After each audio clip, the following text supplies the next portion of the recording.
two equations, two linear equations as in our case, and we are required to solve them simultaneously.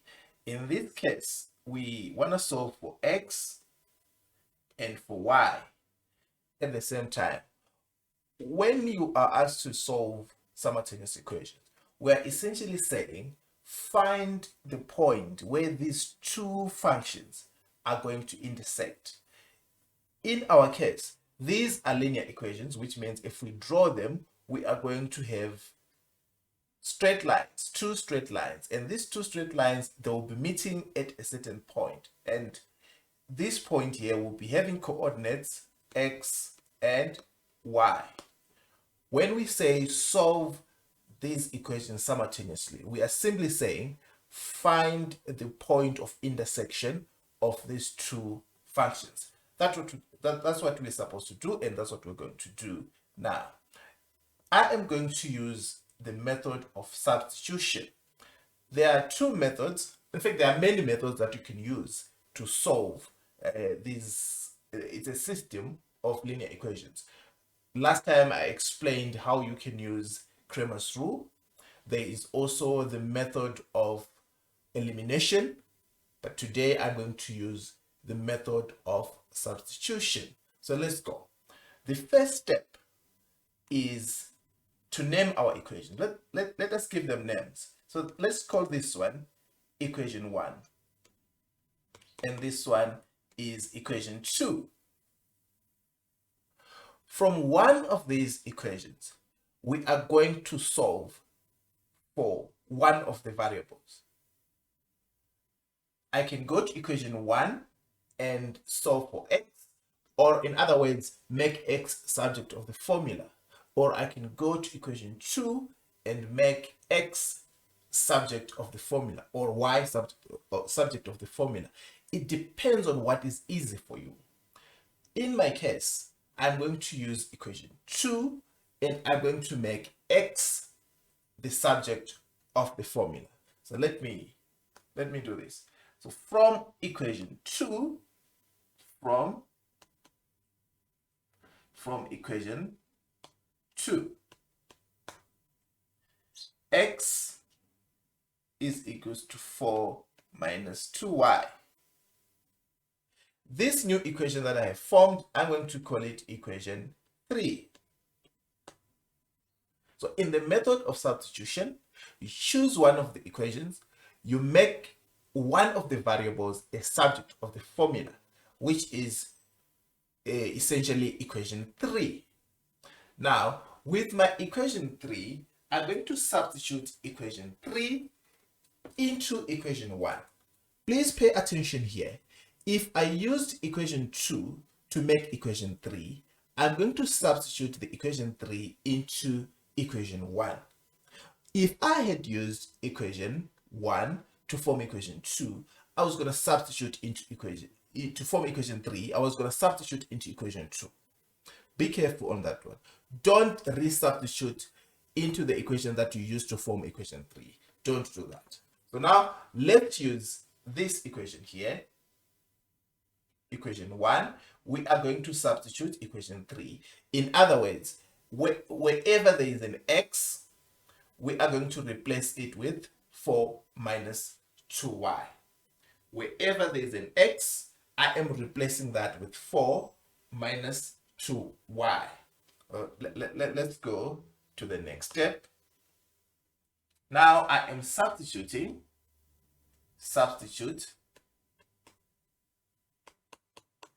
equation 3 into equation 1.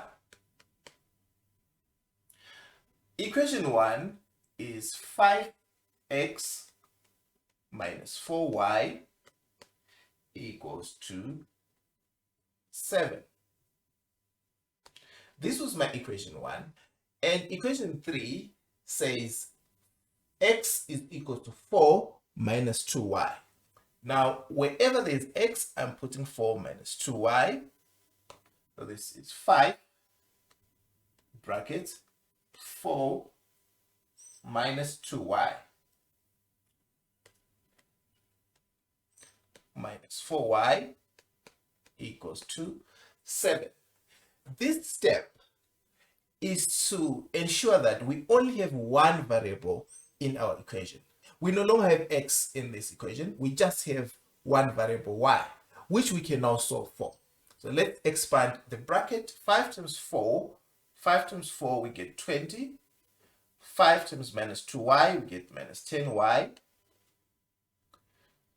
Minus 4y equals to 7. These are like terms. Minus 10y and minus 4y, they're like terms. We can add them together. So this is like 20 minus 14y.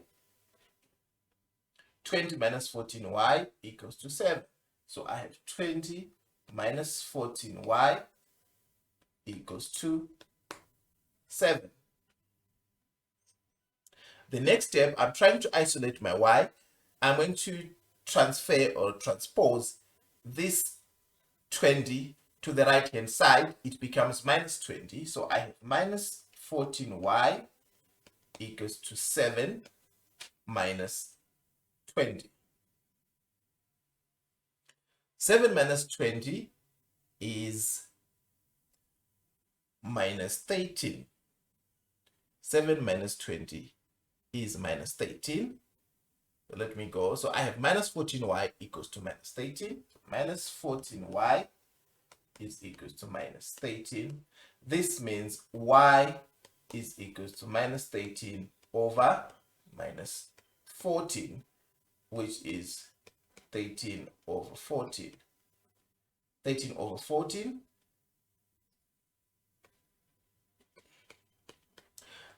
We can leave our answer as a fraction. That's okay. Or sometimes we may be required to leave it to 3 decimal places.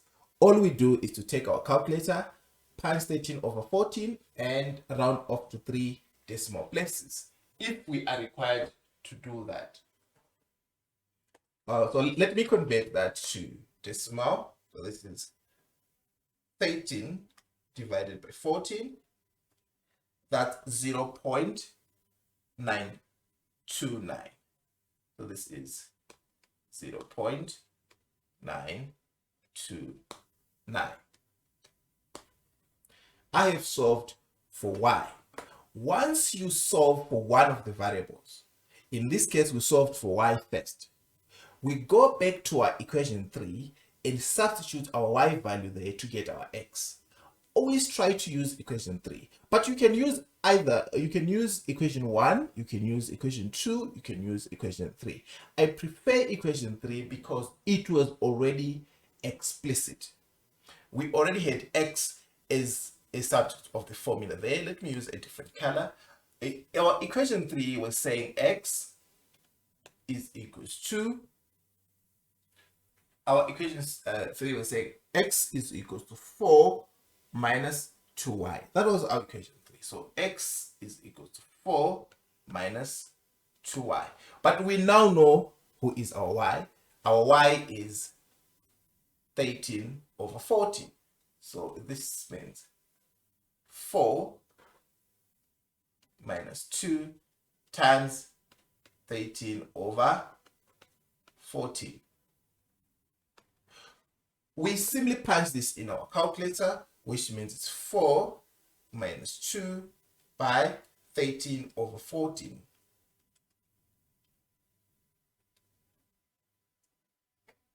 That's 15 over 7. So the answer here is 15 over 7. As I said, we can leave this answer as 15 over 7, or we can change it to 3 decimal places, which is 2.143. 2.143. Okay, so let me write my answers. I got y equals to 13 over 14. I also got x equals to 15 over 7. This 15 over 7, we say to 3 decimal places, is 2.143. And 13 over 14 to 3 decimal places, we say that's 0.929. 0.929. So 0.929. These are our answers for x and y. We have solved our equation. Since these are equations, we can go back to the original equations and check if our answers are making sense. So I can substitute this into my equation 2, which was saying x plus 2y is equals to 4. So I want to substitute this and see if we really get 4. So our x is, so check, this is a check. I said I'm using equation 2. So our x is 15/7 plus 2y, which means plus, so 15/7 plus 2y, which is 2 by 13/14.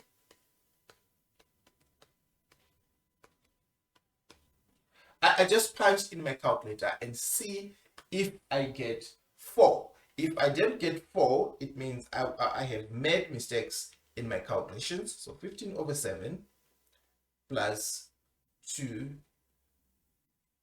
15/7 plus 2 times 13/14. My answer is 4. So I get 4, which tells me that my calculation was accurate. I didn't make any mistake. This is how you do the method of substitution. It's quite a very straightforward method. I just want to give you the steps that you check. The steps that you check. So step one, form equation 3. Form equation 3. Using one of the equations that you're given, you can either use equation 1 or equation 2 to form equation 3.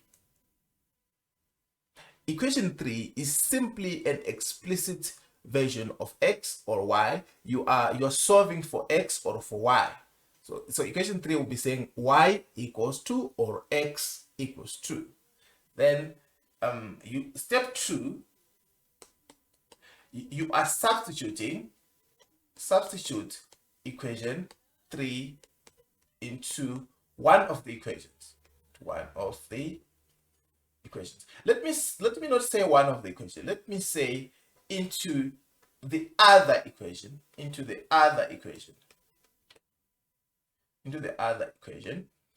When I'm saying the other equation, I mean that the equation that you use to form equation 3, you are not going to use it on step 2. In step 2, you're taking your equation 3 and substituting it into the other equation that you did not use. Then after this, step 3, solve for one of the variables. Solve for one of the variables.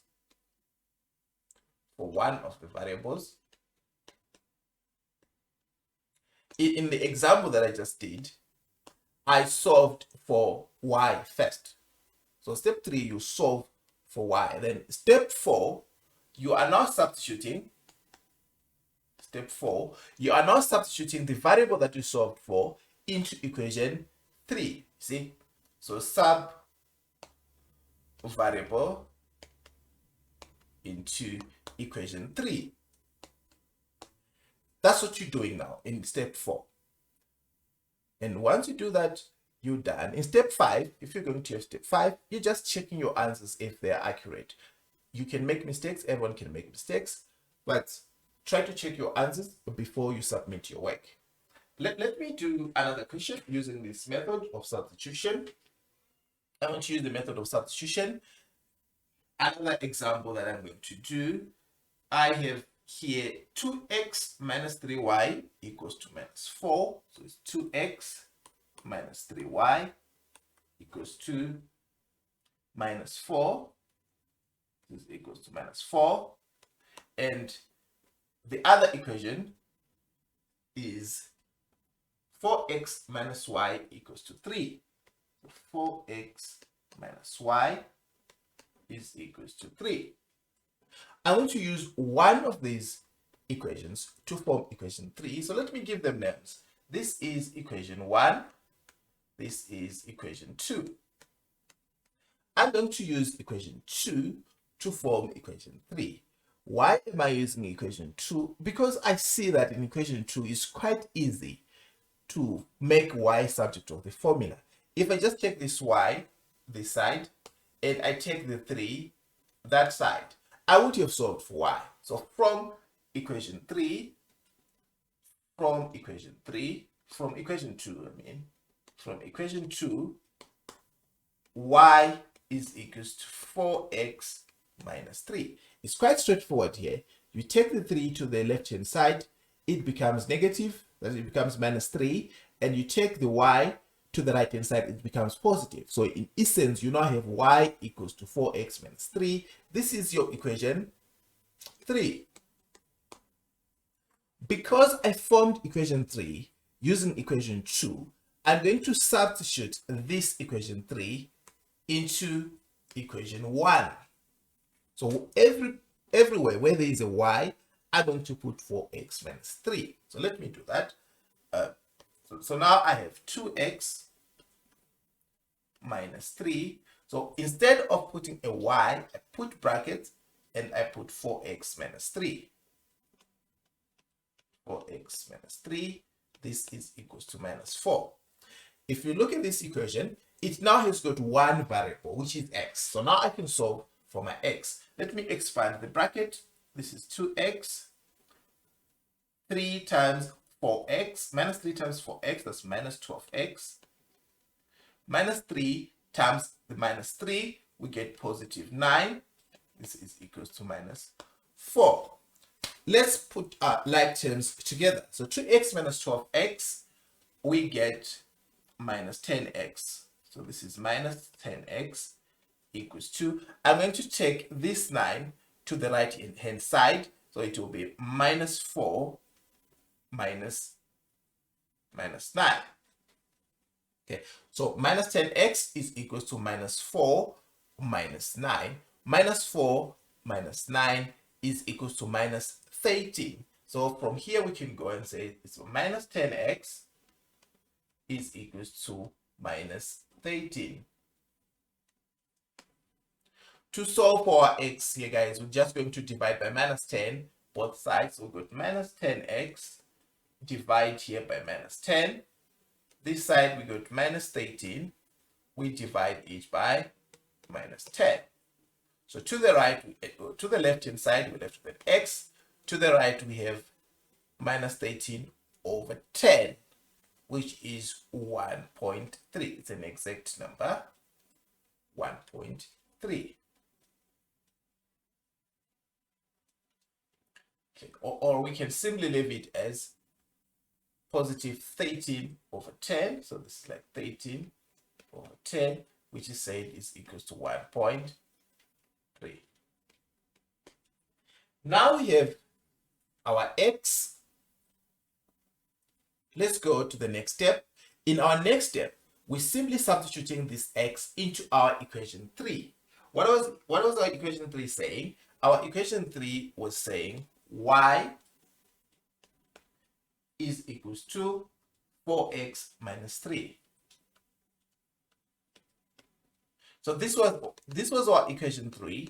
Into this equation 3, we are substituting 1.3 for x. So this means y is equals to 4 by 1.3 minus 3. All we do here is take our calculator, punch here and solve for y. So we get 4 times 1.3 minus 3. I get 11 over 5, which is 2.2. So this is 2.2. So I got my x, I got my y. My x is 1.3, my y is 2.2. So x is 1.3, y is equal to 2.2. Now I may want to do checks here. Let me check. So I'll do the check. I'll use one of the equations. I want to use equation 1 to check if my answers are correct. Equation 1 was saying 2x minus 3y is equals to minus 4. So I want to see that if I put this x here and this y here, do I get minus 4? So this is 2 by 1.3 minus 3 by 2.2. I take my calculator, I punch, I check if I get minus 4. If I don't get minus 4, it means I have made a mistake. If I get minus 4, it means my answer was accurate. I get minus 4. This means this answer and that answer, they were correct. All right, guys, that's it for this video.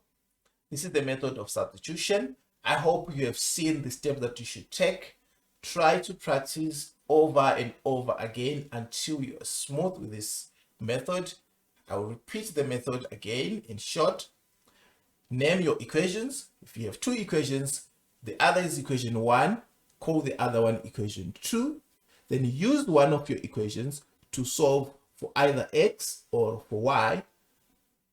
And by doing so, you form equation 3. So your equation 3 will be saying x equals to something or y equals to something. Once you have your equation 3, you substitute it into one of the equations. Don't use the same equation that you used to form equation 3. Substitute into the other equation. If you do that, you're going to solve for one of the variables. So you are either going to solve for x or you solve for y. Once you have your y or your x, you go back, you substitute it into equation 3. Then you have the other variable. Now that you have your x and your y, all you do is substitute into equation 1 or 2 just to check if your answers are correct. Otherwise, that's it. Please subscribe to the channel.